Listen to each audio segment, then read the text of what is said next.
Hello, nursing aspirant of Nursing Adda 24/7. This is your pediatric educator Swara, and in this video, we have to learn about many image-based questions regarding नॉर्सेट 10 जो भी आप central level के exams देते हो, most specifically आप नॉर्सेट 10, KGMU, RML या फिर SGPGI, इन सब में जो आईबीक्यू आपकी क्या होती है, इमेज बेस्ड क्वेश्चंस जो आती हैं, वो भी हम क्या करते हैं भाई, बहुत लाइटली लेते हैं। और इन क्वेश्चंस में क्या होता है, अक्सर हमारे क्वेश्चंस जो होते हैं वो बच्चों गलत हो जाते हैं। बट इन दिस सीरीज जिसका नाम रहने वाला है आईबीक्यू सीरीज, उसका आज हमारा डे 1 रहने वाला है, और इसमें हम अब से आज से लेके जब तक हमारा नॉर्सेट होता है तब तक हम कंटिन्यू एक एक इमेज के बारे में बात करेंगे, क्योंकि भैया अल्टरनेट हमको इमेज बेस्ड क्वेश्चंस भी साथ साथ लेके बच्चों चलते रहना पड़ेगा।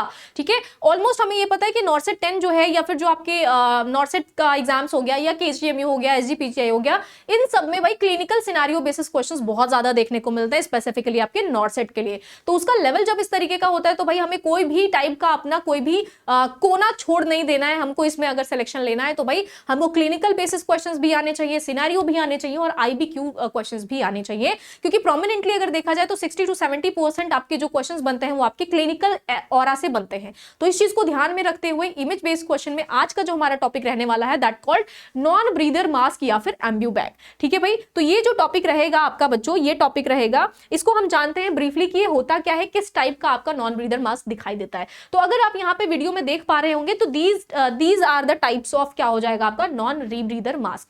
ठीक है, नॉन रीब्रीदर मास्क, जिसको हम क्या बोलते हैं बच्चे, जिसको हम बोल सकते हैं आपका एनआरबीएम।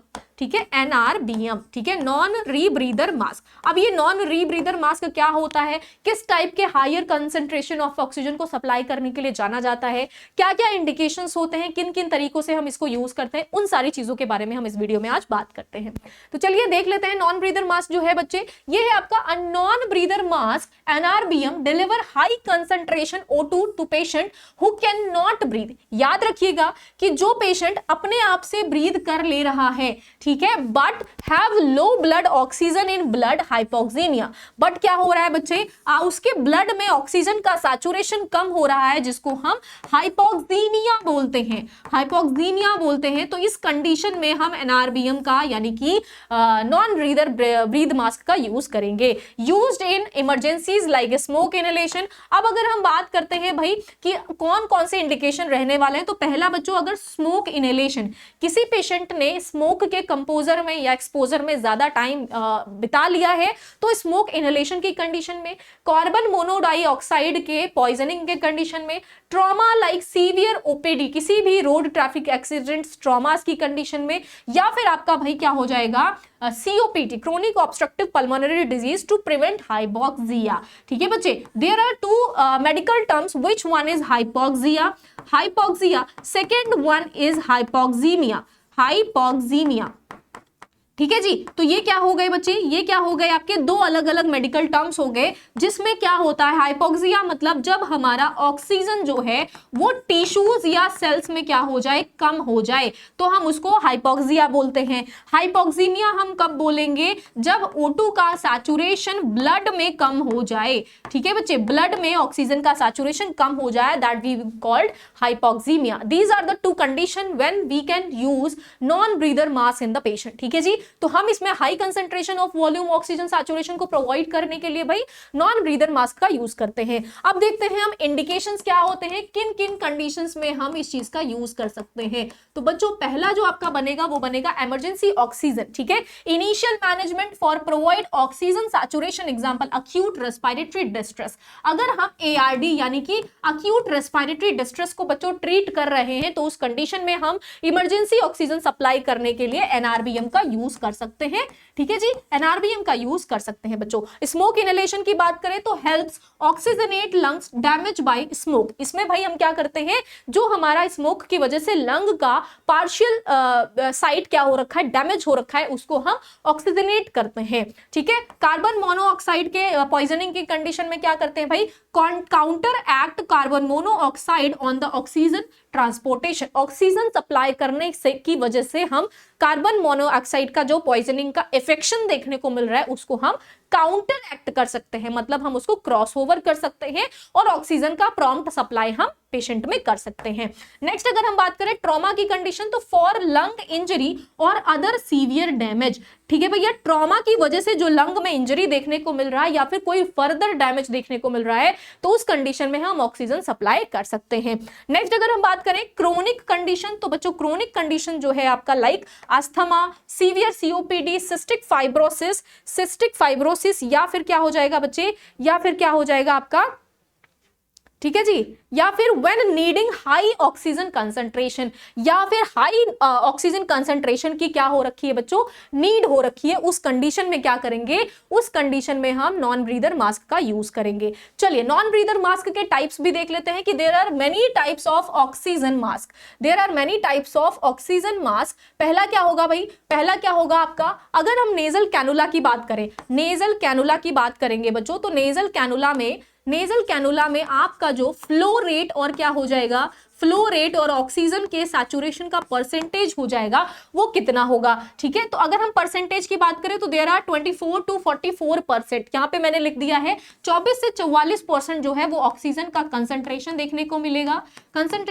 को मिलेगा, और अगर हम फ्लो रेट की बात करें तो फ्लो रेट कितना हो जाएगा बच्चों, फ्लो रेट कितना हो जाएगा आपका 1 to 6 लीटर पर मिनट, ठीक है, किससे भाई, नेजल कैनुला से। अगर हम दूसरी बात करें, दूसरा क्या हो जाएगा आपका सिंपल फेस मास्क, ठीक है जी, सिंपल फेस मास्क।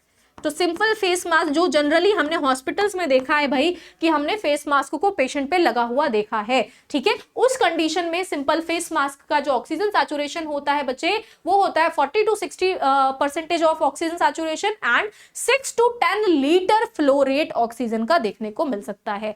अब बात करते हैं नॉन रीब्रीदर मास्क की। तीसरा अगर हम बात करें तो NRBM यानी कि नॉन रीब्रीदर मास्क की बात करें, तो यहाँ पे भैया आपका जो परसेंटेज होता है वो हायर परसेंटेज या हायर कंसंट्रेशन ऑफ ऑक्सीजन देखने को मिलता है 60 to 90%, और अगर हम फ्लो रेट की बात करें तो 10 to 15 लीटर पर मिनट, ठीक है जी। अगर हम फोर्थ वन की बात करें बच्चों हाई फ्लो रेट, ठीक है जी, हाई फ्लो रेट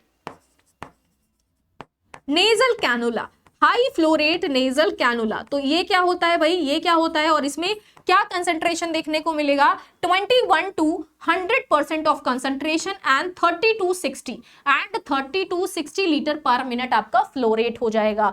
अगर मैं वेंचुरी मास्क की बात करूं बच्चों, वेंचुरी मास्क की बात करूं तो वेंचुरी मास्क क्या हो जाएगा आपका, हाई कंसंट्रेशन के बजाय यहाँ पे आपको 24 to 60% कंसंट्रेशन ओनली देखने को मिलेगा, और लीटर की बात करें तो 2 to 15 लीटर आपका पर मिनट फ्लो रेट देखने को मिलेगा। नाउ नेक्स्ट अगर हम बात करें बच्चों फेस टेंट की बात करें तो फेस टेंट में जो आपका कंसंट्रेशन होगा वो कंसंट्रेशन बच्चों 30 to 50% only and 10 to 15 litre पर मिनट आपका फ्लो रेट हो जाएगा, ठीक है। तो ये जो आपका बच्चों ये जो चार्ट है वो स्पेसिफिकली चार्ट आपको बहुत अच्छे से आना चाहिए, रिवाइज्ड होना चाहिए, क्योंकि इन फ्लो रेट के बिहाफ पे आपसे क्वेश्चंस नॉट सेट में या फिर KGMU वगैरह में पूछा जाता है। नाउ नेक्स्ट अगर हम बात करें अपने सेकंड IB की इमेज बेस्ड क्वेश्चंस की, तो यहां पे जो नेक्स्ट रहने वाला इमेज दैट कॉल्ड बच्चों एम्बू का फुल फॉर्म क्या रहने वाला है बच्चों,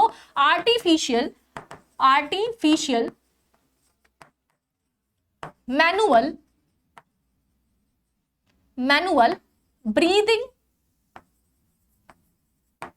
ब्रीदिंग यूनिट, ठीक है जी। तो ये क्या हो जाएगा बच्चे, ये हो जाएगा आपका एम्बू का फुल फॉर्म। अब बात करते हैं यहाँ पे पार्ट्स की, तो यहाँ पे आपने देखा होगा कि सेल्फ इन्फ्लेटिंग बैग, ये एक सेल्फ इन्फ्लेटिंग बैग होता है। आउटलेट पोर्ट की बात करें तो यहाँ पे आपका ये आउटलेट पोर्ट हो जाएगा बच्चों। फेस मास्क जिसको हम क्या कहते हैं, मास्क कुशन, यहाँ पे आपने देखा होगा कि जो फेस मास्क होता है उस पे उसके बाउंड्रीज पे कुशन लाइक स्ट्रक्चर होता है। जब आप क्या करते हो किसी भी पेशेंट के माउथ में रखोगे तो वो स्किन को ट्रिगर नहीं करेगा, इसलिए हम ट्रिगर्स को प्रिवेंट करने के लिए cushion like mask like structure देखने को मिलता है, और इसको हम फेस मास्क बोलते हैं। अब प्रेशर गॉज, यहां से क्या कर सकते हैं आप, प्रेशर को मेंटेन कर सकते हैं, प्रेशर को मेंटेन करना यहां का काम होता है प्रेशर गॉज का। इनलेट पोर्ट, जब आप क्या करते हो भाई ऑक्सीजन कनेक्टेड ट्यूबिंग को सेल्फ इन्फ्लेटिंग बैग में कनेक्ट करते हो, तो ये हो गया आपका इनलेट पोर्ट, और यहां पे भैया क्या हो गया, ऑक्सीजन रिजर्वायर। तो these are the part of the Ambu bag, ये आपके एम्बू बैग के पार्ट होते हैं। अब बात करते हैं एम्बू बैग होता क्या है, artificial manual breathing unit. It provide immediate manual breathing to support for peoples who cannot breathe on their own. ठीक है, याद रखिएगा कि आपका एम्बू बैग जब कोई पेशेंट खुद से स्वयं से खुद से जब ब्रीथ लेने में एबल ना हो, तब हम आर्टिफिशियल तरीके से मैनुअल तरीके से भैया ब्रीथ को पेशेंट में सप्लाई करते हैं। किसके द्वारा? एम्बू बैग के द्वारा। ठीक है, यूज्ड इन, अगर हम इंडिकेशन की बात करें तो किन किन कंडीशंस में हम एम्बू बैग का यूज करते हैं? Emergency for resuscitation, cardiac arrest, CPR यानी कि cardiac pulmonary resuscitation, respiratory failure की कंडीशन में, और बच्चों क्या हो जाएगा आपका? मैकेनिकल वेंटिलेटेड पेशेंट, जो भी पेशेंट ऑलरेडी किस पे है? वेंटिलेशन पे है, तो इन सारे कंडीशंस में हम बच्चों एम्बू का यूज करते हैं। ठीक है जी, एम्बू बैग का यूज करते हैं। चलिएगा, अब यहाँ पे भैया देख लेंगे कि दीज आर द शेप्स और sizes of the Ambu bag. ठीक है, अलग अलग टाइप्स के आपके क्या देखने को मिलते हैं? शेप्स एंड साइजेस देखने को मिलते हैं। ये अगर आप साइज देख पा रहे होंगे तो these used for the adult, these are the used for the adult and pediatric children and newborn neonate children। तो अगर अलग अलग साइज और शेप के आपके क्या देखने को मिलते हैं? एम्बू बैग अलग अलग काइंड ऑफ पेशेंट्स में देखने को मिलते हैं, और इसकी हेल्प से हम क्या कर सकते हैं बच्चों? इसकी हेल्प से हम पेशेंट को आर्टिफिशियल तरीके से, मैनुअल तरीके से ब्रीदिंग को सपोर्ट करते हैं एम्बू बैग के द्वारा। तो ये दो आपके इमेज बेस्ड क्वेश्चंस जो थे वो बहुत इंपॉर्टेंट है, एग्जाम्स में पूछे जाते हैं। फ्लो रेट से, ऑक्सीजन सैचुरेशन से रिलेटेड क्वेश्चंस इसमें देखने को मिलता है। तो ये दो चीजें आज के आपके वीडियो के लिए इतना ही। आगे ही इसी टाइप के इंफॉर्मेटिव वीडियोस के लिए आप जुड़े रहिएगा नर्सिंग अड्डा के साथ, स्पेसिफिकली मेरे साथ। हम नॉर्सेट 10 आने तक ऐसे बहुत सारे मल्टीपल इमेजेस के बारे में रोज डिस्कस किया करेंगे। Okay, all the best.